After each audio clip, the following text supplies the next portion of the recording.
Hello, everyone. Welcome to Prophecy Roundtable. Man, we don't have all the answers, but we're going to have a great conversation. And today we are going to talk about, is the beast the return of Nimrod? Now, you might be thinking, wait a second, those are at different ends of the Bible. Well, that's true, but there's some amazing parallels.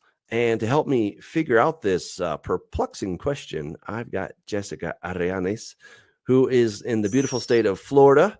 And so we're glad that I'm glad that you can join me for this. Scott is on his way to Israel right now. So that's why he is not with us. But everybody, please put some questions in the chat if you have some for us. We're looking forward to getting into this. So how's everything been going, Jessica? Well, so far, so good. I am so jealous that Scott is in Gore, actually on his way to the motherland. Let me just turn myself on. On his way to the motherland. I think he's going up with Alyssa Allwine with their crew. Should be a great trip. That would be a lot of fun.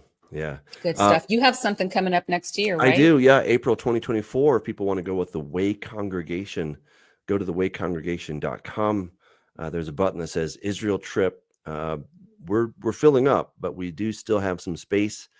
Also, if people want to make any last minute plans for Sukkot, you can join us out here in Denver, Colorado. We're going to be at Cherry Creek Reservoir. So bring your tent or your trailer or camper, whatever it is, and join us. It's a lot of fun. It's going to be really a wonderful time. The last 2 years, we just had a fantastic time. And so I think this What are the dates? September 29th through October 6th. Perfect. So there's the nice thing about Cherry Creek is if you have to do your day job, you can still go do that and then join us. So it'll be a lot of fun. Sounds like fun. I know. I'm pretty excited about that. All right. So the big question here, Nimrod. All right. Let's maybe think about Nimrod a little bit, and then we'll think about some of the parallels between him and the beast. Now, what I do find interesting is it says that the beast that comes up out of the abyss is going to make war with the two witnesses, and that is the only way they're going to be stopped. So Nimrod, right? I don't know. I want to let you have some thoughts here, but I want to at least set the stage enough. So if you have some things, please just jump in and throw them out there because that'll be a lot of fun. So yeah, let's go back here. So let's think about Nimrod for a second. Okay, Nimrod in the ancient world, he was known as Ninurta. Ninurta means Lord of the Earth.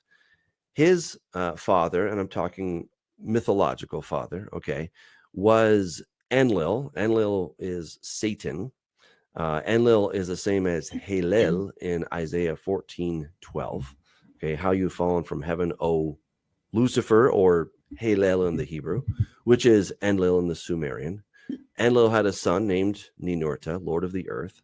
Ninurta, if you look at those root letters, you come up with Nimrod. And I didn't make that up. This is other scholars that are saying this. Okay. So Nimrod, let's rebel, is the same as Lord of the Earth. And you find this dynamic duo all over the ancient Mesopotamia. All right. So we're told in scripture that Nimrod, who was the son of Cush, that he began to be a Gibor.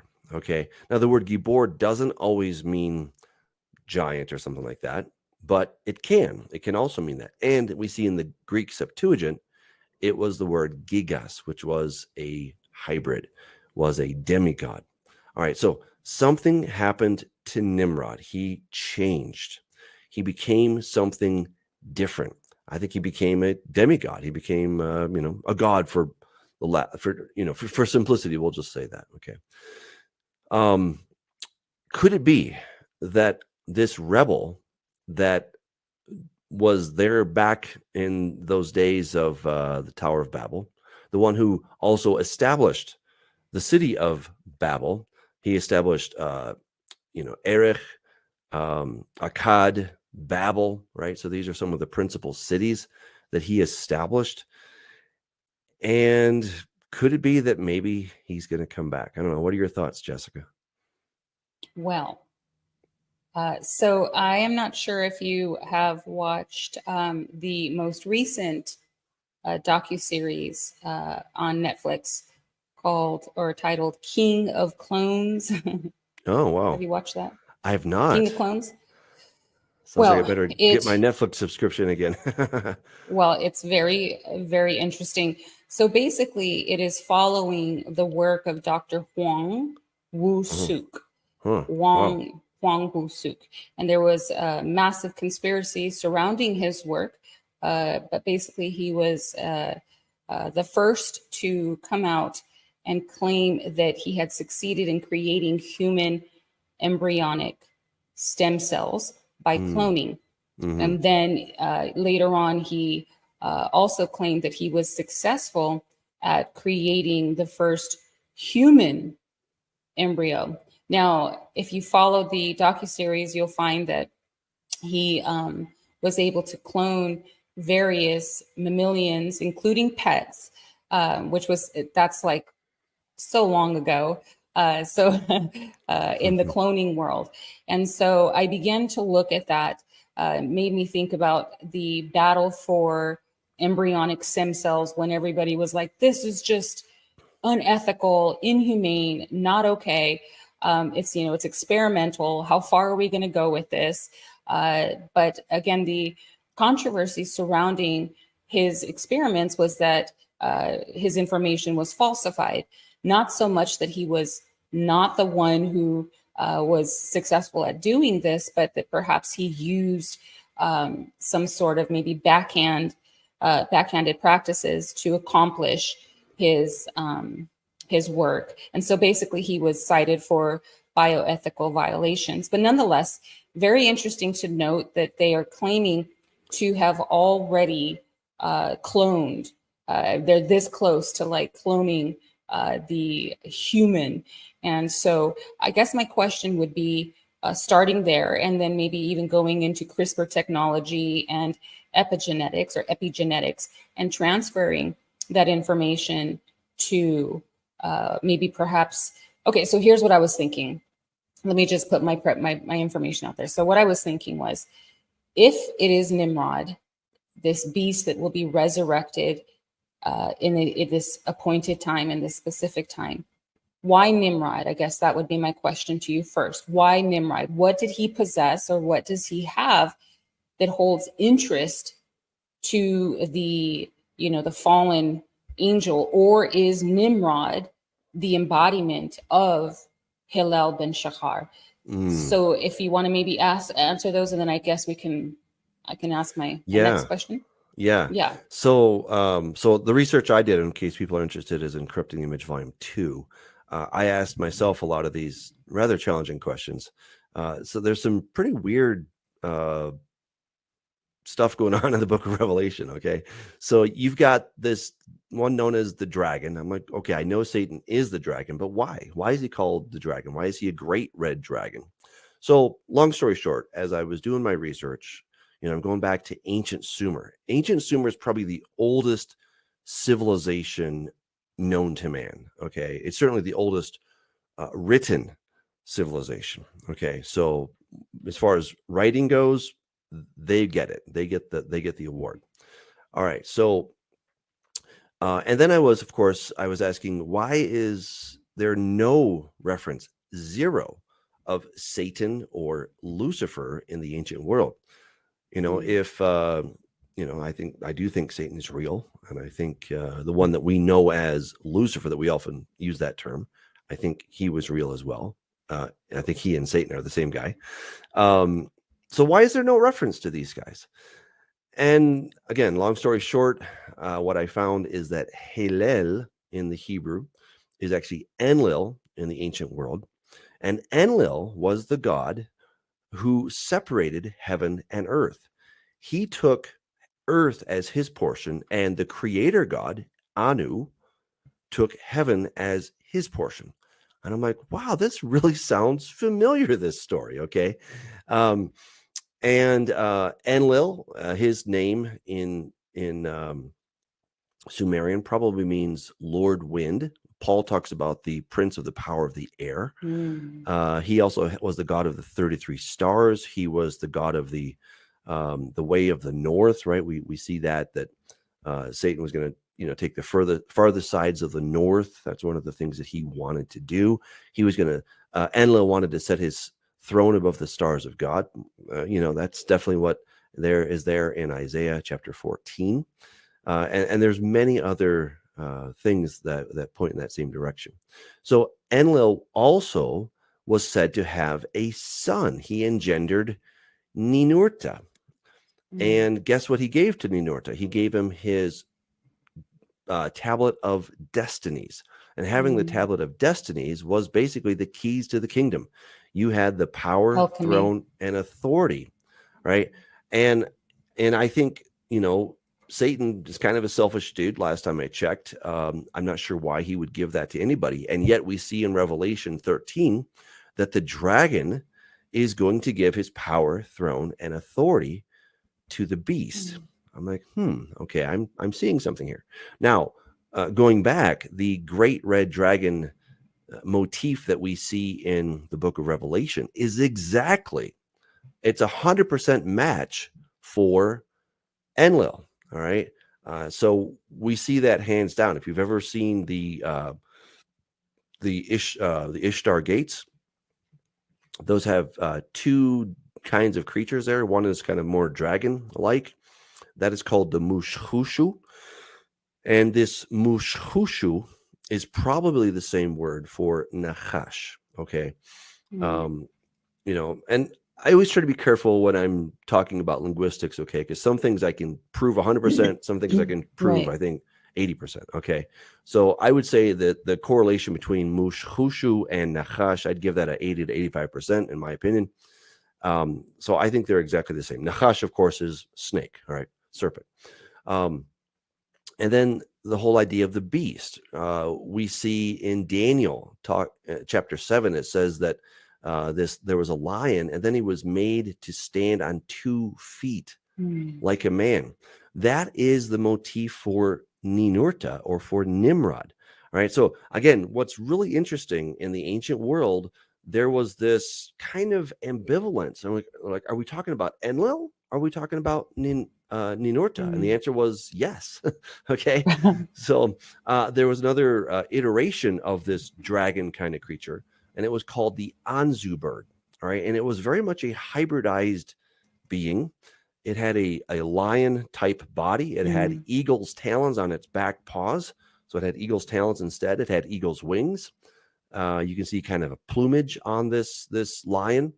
Definitely has a lion's head. In other variations on this theme, you see that it's a little bit more horse-like, but then it still has those lion kind of qualities because it then morphed into having sort of a centaur type body, right? So it's got a man's torso with a man's head, but then it also has a lion's head, okay? And it has a scorpion's tail and a serpent-headed phallus. Wow. Okay, this is pretty wild stuff. All right, and who is that? Well, that's Enlil and also Ninurta, and then later became known as Nergal and others as well. So what's interesting is that it's both Enlil and Ninurta. And to me, this really started to come into focus when it started coming together for me, is that what I think Satan is trying to do is create an avatar. I really think that is the plan. Just like the movie Avatar, okay? Right, a flesh suit. Yeah, Sully, his legs didn't work, but man, when he transferred his essence, whatever that is, into the avatar, he was like a whole new dude, right? And I think that's kind of what Satan wants to do. Last we checked, God's like, okay, you got to slither on your belly, and you don't get to have that much fun. And he's like, and I need a new suit, all right? And that's essentially what he's trying to do, is create a flesh suit, a body suit, so that he can roam around on his own 2 legs in this dimension.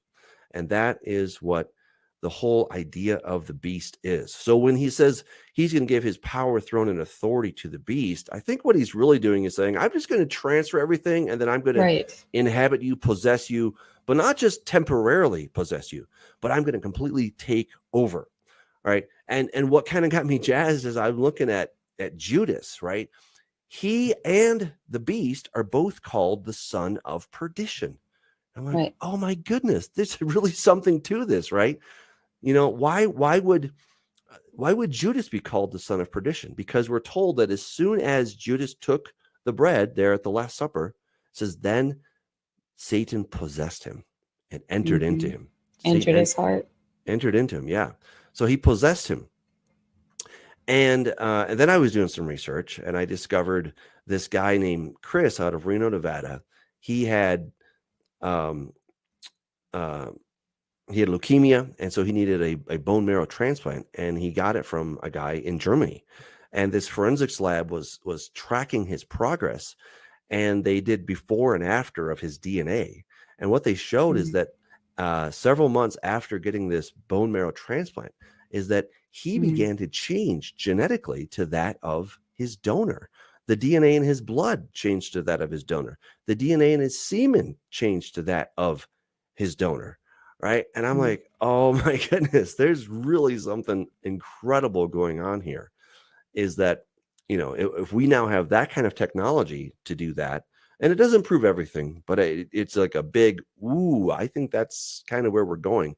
And I would argue that is basically what Satan wants to do. And in Revelation 17, when it talks about, you know, that these 7 mountains are 7 kingdoms, right? 5 have fallen, 1 is, and 1 will rise up, and he'll be the 7th, and he's also the 8th. All right. So I would suggest that the first one was Nimrod. It was the kingdom of Nimrod and the kingdom of Babel. And so if we're looking at kingdoms, where these are all kingdoms that that were part of the Babylonian kingdom, the Babel kingdom. And now these other nations came in and conquered Babel. That is true. But really, if you think about it, it was Babel that conquered them. Militarily, they lost, but culturally, Babel won. Sure. All right. So the Akkadians come in, then the Neo-Babylonian Empire comes in, then come the Persians, then come the Greeks, then come the Romans. That's the one that is, all right, in John's day. And then we're going to have, then we have maybe a revised Roman Empire, perhaps. And then I think the beast is going to be the 7th, but he's also the 8th. He's of the 7. He's of the 7 because he was there in the beginning. But then numerically, he'll also be number 8. So he's kind of a new start, if you will, to an old thing. Kind of like, you know, Sunday repeats, right? Every week. It's the 8th day, but it's also the first day. So that's kind of how I see it. And this is Satan's big plan, is to create an avatar that he himself can possess. Well, I have a motive. Yes. I have a motive. Go for it. So you mentioned a word. I was wondering if it was connected to Nehushtan. Nehushtan. What was the word that you said? You can't quite prove it. Yeah. So Mushhushu. I wonder if it's well, the Nehushtan connected to that brazen serpent. Oh, very much. So Nachash and Nehushtan are exactly the same root. Nehushtan simply being the bronze serpent. Right. So bronze, bronze and bronze serpent, and then serpent and bronze are. But it's also connected to seraphim. Yes. Well, seraphim are, of course, the fiery ones. Right. Seraph. And what was Satan? Satan was a keruv, right? So Cherubim. Which probably means, yeah. Well, he was a keruv. He was, cherubim is plural, right? Plural. So keruv is singular, yeah. So I think cheruvim and seraphim are exactly the same thing, in my humble opinion, because in Ezekiel chapter 1, when it talks about the description of these cheruvim, it describes them as being fiery kinds of creatures, and that's exactly what the word saraf means. It means fiery. So they're exactly the same thing. We see that the cherubim or the cheruvim that are described in Ezekiel chapter 1 are the same creatures that we have in Revelation chapter 4 that are saying, holy, holy, holy, which are the same creatures that we find in Isaiah chapter 6 that are saying, holy, holy, holy, right? And so there seems to be a difference of two wings, and I haven't quite resolved how to fix that yet, but that seems to be the only difference between them. So all right, that's where I would take it. let's see if I can suggest a motive. Please. Since you excellent at laying the foundation. So I think the motive, and I agree with you in regard to striving towards creating some sort of material in which this entity can dwell within without being removed from the entity because of the free will. Are you still there? I'm still Okay, here. I think you're still. Yes. Okay, something happened on my end. All right, don't leave me, dog. So here's the thing. Here. So I think it has to do with ruling kingdoms. So in order for a spirit, which is what we're told these angels or melachim are, they are spirits, and you had mentioned powers of the air, prince of the air. So these spirits, we know that when Elohim created man, he breathed into him the breath of life. We also know that by faith we can receive the indwelling of the Holy Spirit, and therefore man can have the influence of a spirit working within him.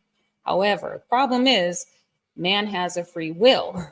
So whether a person believes that they can be oppressed or possessed by an unclean spirit does not deviate from the truth, which is he can.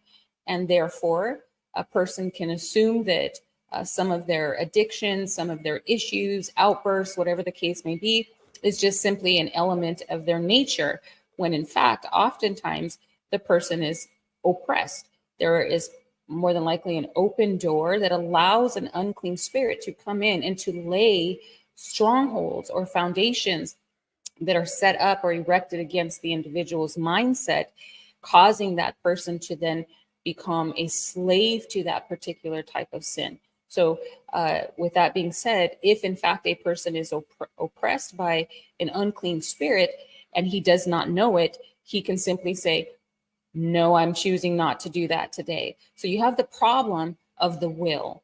And so I'm sure that Satan and his legion are striving to create a flesh body or a suit in which they can inhabit that has attributes that are complementary to what they require in order to become superhuman. Super meaning above, superhuman, and or ubermensch, these supermen, these godlike entities that are very similar to human beings, right? And so with that being said, I want to show you something. When Paul is writing to the Thessalonians, he makes mention of a type of rulership that is present in that region. And he calls them, he says that the city was ruled by politarchs. And this word politarchs it means basically rulers in high places. And it was a class of officials peculiar to that region, mentioned by that author as the rulers of the city. And you can find that in Acts 17, verse 6. Well, what's interesting is that this is a compound word from polis, meaning city, and archo, which is a rank or a ruler. You can find that in Ephesians 6:12. But it's also connected to the word domain, which is archon, residence, oikotherion, principalities, archai, patriarchs, ruling fathers, right? Patri, and then arcs. Something that's very, very interesting is that these leaders would accuse Paul, the Jewish leaders of the time would accuse Paul and his band of turning the world upside down in Acts chapter 17:6, which was a civil charge. Now, the Greeks rendered that phrase as, I'll probably slaughter this, but I'll do my best. Ten oikomenon anasta dosantes. And basically what that means is that they were turning the kingdoms of the Oikomenon upside down. Well, guess what, Doug? In Luke chapter 4, verse 5, it says that Satan takes Yeshua up to the high places, up to the mountain, and showed him all the kingdoms of the Oikomenon in a moment in time. Now, that word for Oikomenon means home, empire, world, present age. Okay, it's compared to the age or Oikomenon to come that is subject, becomes, comes into subjection under Yahushua's rule and Yeshua's rule in Hebrews chapter 2, verse 5. Now, the Oikomenon was and is currently under the subjection of these rulers in high places, these powers of darkness. But we know that this is truly the battle. It's a battle for kingship, right? So you're going to have a ruler of darkness that will more than likely strive to rise up in order to rule without having to mediate through the weakness of man. And so again, what is the effort? So that's why I was saying, what do you think Nimrod's motive is? And I am pretty sure that his motive is that he wants to establish himself as the ruler of this age, the Oikomenon. And again, this is what he was offering up to Yeshua. But there is hope. We know that according to the word, this present age will eventually be consumed, and the age of sin and death will be swallowed up in victory. And we know that the victory of Yeshua will usher in a new Oikomenon, a new heaven, a new earth, and that the glory of heaven will come to the earth and shine upon it. One more thing, that word that I can't pronounce, anastatos, it means literally to drive out of home, to stir up or to agitate. So if they were saying that Paul and his band of believers, or his crew, were doing this, they were saying something in the natural, but I believe that it was also something spiritual, that they were driving out by the power of the word the leaders or rulers of darkness. And again, this is what the true threat to Satan is. And so why would he want to clone, if possible, create another entity or a flesh suit? Well, it's so that he could dwell within our space-time continuum. He needs mass, he needs material in order to dwell and to rule without having to utilize the weakness of these, earthly leaders. He wants to be the leader. Right. And so, yeah, that's what I think the motive is. Well, look what happened with Judas, right? He had someone that was called the son of perdition, and yet Judas kind of got cold feet and went and hanged himself, right? And well, he repented first. Well, it says that he was sorrowful. He was sorrowful. What happened to him after that, we don't know. But he certainly didn't like the status quo, and he went and changed it, and he killed himself. So there Satan was out of a good employee. So what do you do, right? It's hard to get good help these days, right? And if you want something done right, you got to do it yourself. I think that's kind of the bottom line. So and I think if we go back to Nimrod, right? So again, Nimrod in the ancient world was known as Nin Urta. Okay, so Nin Urta, Nin means Lord, just like Enlil. So Nin and similar. So Nin is Lord. Urta is very similar to the word Eretz. So if people know Hebrew, Eretz, so it's the land, the earth. So he was claiming to be the Lord of the earth. Now, what's interesting, you pointed out in Luke chapter 4, where Satan takes Jesus onto that high mountain. Let's take a look at that again, because this is really, really interesting. He says, look, all this authority I will give to you and their glory, for this has been handed over to me, and I give it to whomever I wish. Now, you'd think like Jesus would be like, oh, what are you talking about, Satan? That's ridiculous. These This world This is doesn't my belong to Father's you. house. Yeah, this is my house, man. What are you talking about? Jesus didn't challenge it. My thinking Right. is because Satan was being truthful there. All right. At that time, Well, yes. in part, okay. He's never entirely truthful, but I think the claim that this all belongs to me, I think was true. And I think basically the story goes like this: God makes the earth. He then gives the keys, aka dominion, to Adam and Eve. And Satan comes along and says, "Hey, can I have those keys?" And Adam and Eve say, "Sure, here you go." Now, to get the keys back, you can't just go and steal them or take them from Satan by force, because while he did, have a scheme, he still swindled them fair and square, as it were. All right, and in order to get the dominion of the planet back, God had to buy it back. All right, and the price was high. The keys. Yes, right. And so he has the keys of Hades and death. Jesus claims that in Revelation chapter 1. So, okay, so now let's think about this. If you are Satan and you don't want to go down, you don't want to lose, you really want to hold on to this planet, Jesus bested you at the cross. Ooh, that really has got to make you mad, right? It says in Colossians, it's got to sting a lot. It says in Colossians that if he and the principalities had known what was coming, they would never have killed the Prince of Glory. But hey, Jesus is a little smarter. And so they killed him, and he overcame death by doing that. And Satan lost the keys. So now what's the end game here? This is where I hear a lot of preachers and people say, "Oh, Satan knows he's lost. He's just trying to take as many people down on the ship with him." I disagree wholeheartedly. I think he's playing for keeps. I think he's playing to win. And I think he intends, and I think the scripture gives us the clues that he is going to get the authority back. Now, why do I think that?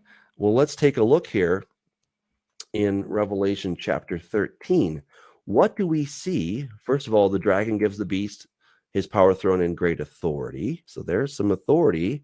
People say, who can make war with the beast? And it says he was given a mouth speaking great things and blasphemies, and he was given authority to continue for 42 months. He opened his mouth in blasphemy against God, to blaspheme his name, etc. It was granted him to make war with the saints and overcome them, and authority was given him over every tribe, tongue, and nation. Now, of course, this begs the question, who is giving Satan that authority? Who's giving the beast that authority? I mean, okay, I think a very big, highest of the highest perspective, God is allowing these things to happen. But I don't think that God is like, "Oh, here you go. Here are the keys. I'll let you have the authority for a while." I think that, sure, God is allowing things to happen, but he's not causing things to happen.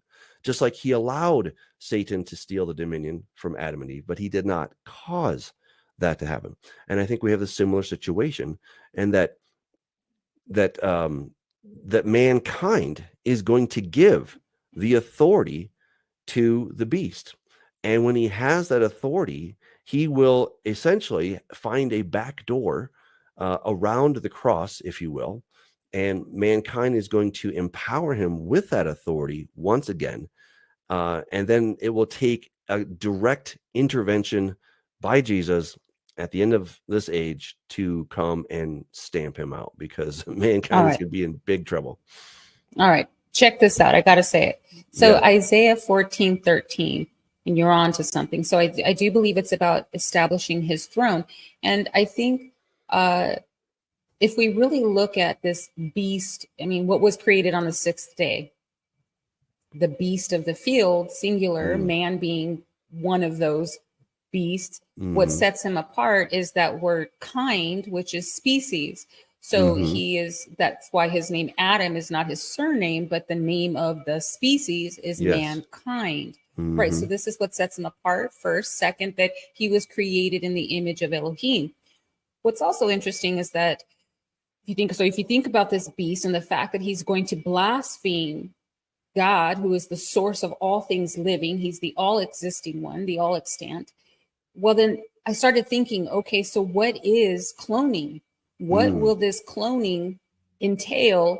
And what will they then offer to people at some point in time as far as being able to live forever, as far as being able to say, look, now I've become like God in the sense that I could create and I can extend eternal life. Now, if we look at Isaiah 14:13, because again, he's not striving to do something that would seem otherwise wicked. He's striving to be like God. So it says here, you said in your heart, and this is speaking of the day star or the son of the dawn, Hilal ben Shachar. It says that he says, I will ascend to the heavens. I will raise my throne above the stars of Elohim. I will sit on the mount of assembly. In the far reaches of the north, I will ascend above the tops of the clouds. I will make myself like the Most High. So when we look at that word for throne, what's interesting is that it speaks of royal dignity, authority, power. So he's talking about his power, his authority to rule. Now, again, going back to that whole oikomenon, anastastosantes, if you look at Luke chapter 4, verse 5, it says, and he showed him all the kingdoms of the world. Well, that word for kingdoms is basilia, Doug, and it means royalty, rule, authority, royal dominion. There you go. What dominion does he want? He wants dominion of this present age, which is the oikomenon. And that word for world is oikomenon. Yeah. And again, it's speaking of an empire. An empire. So we do see that the contest since the beginning has been against the darkness and the light. The light that was separated from the darkness, right? Because life and death have nothing in common, right? So the darkness was separated. It's the kingdom of darkness and the kingdom of light, the kingdom of truth. In my opinion, the kingdom of light is created by truth, right? It's the establishment of truth by faith. And so therefore then in contrast would be the darkness is lies, right? It's created by lies, the fallacies of this world and all of its pretentiousness. But back to the idea that his throne, but the fact that they are already putting into effect. Let me explain something real quick. So I don't know what I did with his information here. I'll find it in just a second. But basically, the man that I mentioned, Huang, I think his last name was, or his first name is Huang Wusuk, I think. You can research him. Sure. But basically, he claimed to have cloned from embryonic stem cells. Now, if you don't know what that is, they are basically pluripotent stem cells. And pluri means plural, means many. And then potent means possibility, right? It's capable, it's potent. So pluripotent. So pluripotent stem cells are basically what they can do is that they can they have the ability to differentiate to generate anything. So they can become anything. They're it's called the master cell, right? The master cell. That's why they were so interested in the aborted tissue. I don't know if I can say that on here. Sorry. Sure. No. But anyhow, they were so interested in it and why it became a commodity actually in the market. And so it's because they were doing research on the umbilical cord, on the stem cells. And so it is because this particular cell is a master cell that has the genetic data to become any element, a bone, the segmented tissue. I mean, it can become anything. So I started thinking, okay, wait, so he's going to blaspheme the creator. He's going to be like the Most High, but in what sense? So then if we tie that in with CRISPR technology, and I'm sure you know what CRISPR technology is, right? It's basically being able to edit. So it's gene editing. Yes. So it's basically you can go in and you can edit genes and add that. You have a trifecta here. Add that with epigenetics, right? Where you can actually program the genes. Program the genes to create or to modify. Now, my goodness, what is it? So one of the attributes of Nimrod was that he was a mighty hunter before Elohim. And then Yes. in another verse, and I can't remember where it is right now, but it says that they hunt Yah's people, they hunt his people. So I started thinking, my goodness, he is trained at his ability to hunt. What does that mean? So I'll pass it over to you with Yeah. everything that I just said I, about the throne and oh, I the love it. world and the age. There's so much. So much. Yeah, I know. I mean, so again, I wrote a lot of this in Corrupting the Image Volume 2. I stumbled upon something called the Akitu Festival. This is where the ancient king would embody Marduk or Ninurta, and they would reenact this thing called the Akitu Festival, where they were celebrating the death, the slaying of Anu, the creator god. All right. Now, anytime we try to find correlations between the Bible and ancient mythology, it's not always 100%. It's not always a 1-for-1. All right. But it is interesting that in the Mesopotamian worldview, Anu, the creator god, was basically kind of sort of out of a job, like, yeah, he created everything and then he's off playing golf somewhere. He's not really that busy anymore because his throne, his Anu-ship has been it's been taken over, usurped by this dude named Enlil. All right. And so in this Akitu festival, they are celebrating that they usurped and slayed the slew, I don't know, it's something like that, whatever that verb is. They killed him, right? They killed the creator god, and then the Anu ship, his authority, transferred to Enlil, and then Enlil could give it to whoever he wanted to, right? And that was the tablet of destinies. Now, what's interesting in Revelation chapter 5, why is John weeping?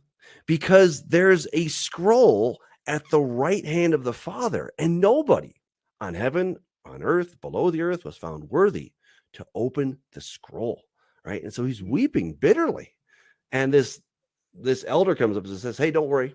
The Lion of the tribe of Judah, he is able to open it." And he looks over and he sees a lamb as though it's been slain, right? And everyone starts singing, thank you, hallelujah, because, you're worthy to take the scroll because you were slain, right? And you redeemed us to buy back. You purchased us back. I think the scroll in the right hand of the Father is the tablet of destinies. And it wasn't a matter of, hey, Satan, let's arm wrestle. Whoever is stronger is going to win. It was who had the legal right, the authority to do that. And Jesus had to regain the authority that had been lost by Adam and Eve. Now, another thing that's really interesting is, so Nimrod, you take the root letters, or you have Mem, Resh, Dalet. The first noon is just let's, okay? So his name is from the word marad, which means to rebel. I think the Bible, in a sense, renamed him. It was a pun on his name, the rebel, but I don't think that's what he was called by the Mesopotamians. He was called Ninurta. But you take those same root letters, Mem, Resh, Dalet, and we find those in a number of other gods. We find it in Marduk, okay? Same exact root letters. We find it in the Roman god, Martes, right? And nobody knows where that word actually came from. Clearly, it's not Latin. It's coming from Marduk, okay? The god of the Amorites. God says to Abram, hey, know for certain that your descendants will be slaves, and in the 4th generation, I'm going to take them out because the iniquity of the Amorites is not yet complete. Who was the god of the Amorites? Martu, okay? Oh my goodness, right? You're like, oh man, I know this guy. His name was Nimrod, right? Marduk, Nimrod, Ninurta, they're all the same guy. You simply have to just transfer. You have to just translate the names a little bit. And once you're like, oh, I get it, right? It all is the same guy. And so I think what was happening is that Nimrod had become a god. He, had these incredible powers. Oh, one more thing. What are the giants called Later on, not early in Genesis chapter 6, but later they're called the Rephaim.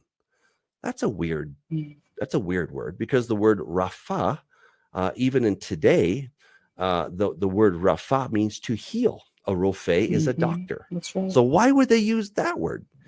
My hunch, my theory, is that they were known as the Rephaim, the healers, because when you became a Rapha or a Rephaim, you became one of them. Rephaim is the plural, but you became one of the Rephaim. You were healed. Healed of what? Your mortality or something like that. All right. And they, basically the promise is, hey, take of my DNA and you'll become something amazing. And when Israel comes into the land, what do they find? A little housewarming gift left by Satan. Hey, here you go. We'll check out all these giants that are in the land. Okay. And then they had to go and destroy them. They had to kill them. Right. I mean, the linguistic connections are mind-boggling of all these things that are going on in the land. Okay. I mean, I could just go on and on, but I don't want to do too much.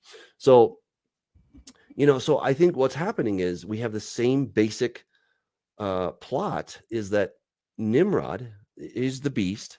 He is going to be the avatar of Satan. And the promise to mankind is, hey, you can become a god. Take my DNA, take it into you, and you will be transformed. You'll no longer be weak. You will have. Well, what if he becomes the pluripotent cell? Exactly. You see what I'm saying? Yes. That he's then able to then offer to humanity. Yes. As the save all, right? Right. Through this master cell, you can live forever. Yes. And what do you call DNA in the Bible? It's surprisingly simple. It's the word seed. Gene. Oh, genome. Yeah, gene. Or seed. So where we get Genesis from. I mean, Genesis is genome, the genealogy of creation. There you go. Pointing to the source. Right. Another word, seed, right? Seed, sperm. Zara. It's all the same thing. All right. It's interesting. Yeah. Elohim tells the man that he could eat from any tree that has a seed, which is basically, it has the ability to produce after its own kind. It had the pattern of Tob production. Can I just say something really quick? Please. In Ezekiel 28:13, and I know that he's speaking to the king of Tyre, but if we just consider the fact that this may be something that's foreshadowing perhaps an entity that was working through the king at that time. Well, I'll get your opinion on that in just a second. Well, let me get your opinion first. What do you think about that? I have a lot to say on this. Okay. Okay, but I do want to make a point after you're done. I don't want to steal your thunder by any means. Well, it's only because he says you were anointed as a guardian.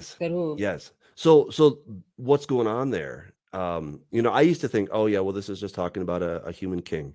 The king in question is Melkart, the king of Tyre. His name was Melkart. Now, Melkart is not a human king, but Melech Karat. Okay, Melech Karat is the king of the city.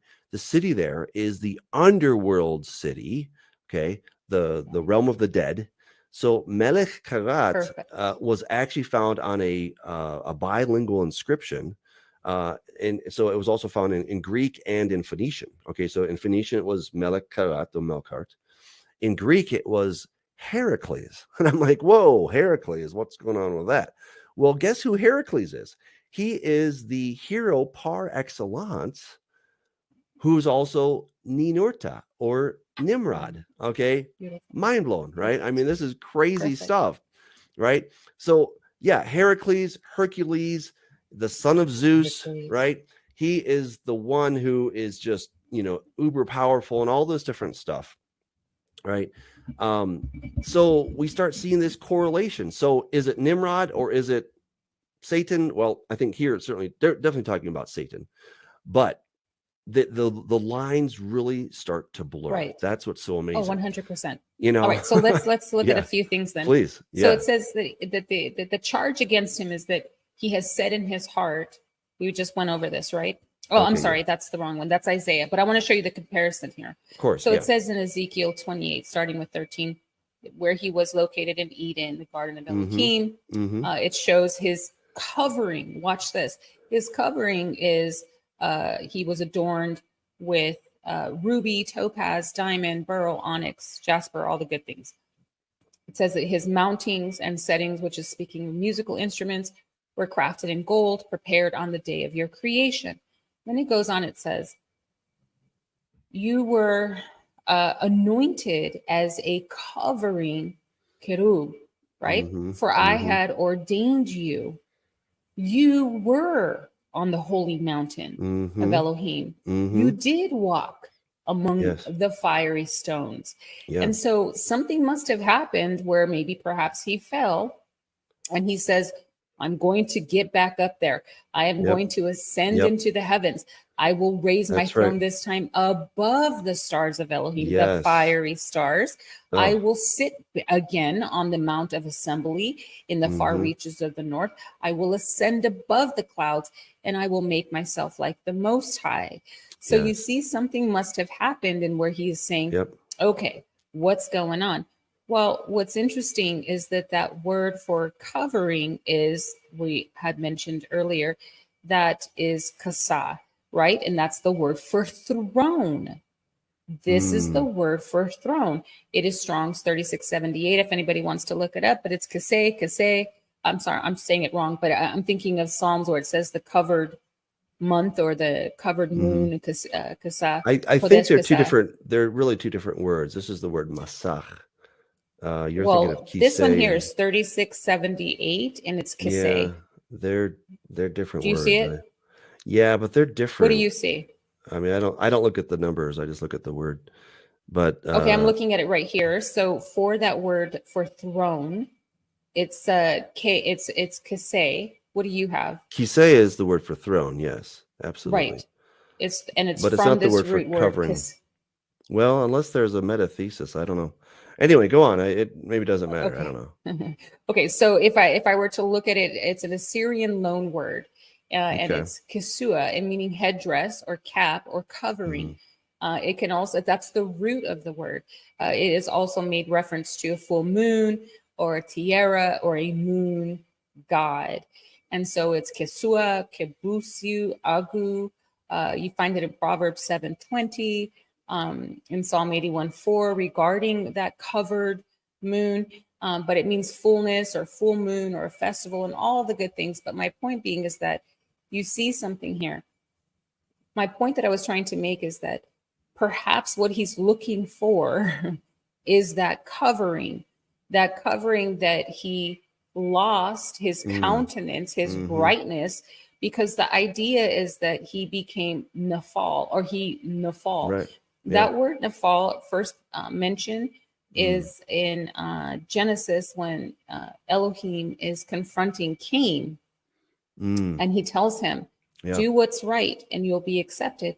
And then he considers, he says to him, why has your countenance Mhm. fallen? Yep. This is the word nafal. And so Right. it's speaking of the brightness of his being, his countenance, the brightness has Mm. become darkened. And so if we Wow. think about the kingdom of darkness, we think about Mm. what exactly must have happened metaphorically, of course, or figuratively. Perhaps Satan, with all of his stones and his brilliance, which I think again is metaphorically speaking of the brilliance of his covering, which Yeah. is why they would say that he is the likened to this Yeah. dawn or the morning star, right? So Mm. nafal, he fell, his Mhm. countenance has become darkened, right? He's Oh, this, I and love it. it even says that he appears to be Yeah. as an angel of light, Oh, right? I'm One who can tracking with you. enlighten. Let's go Yeah, back. Let's go back to Ezekiel 28 because yeah. this is good stuff. Okay, so what does it say here? He says that so he says, I destroyed you, O covering cherub, from the midst of the fiery stones.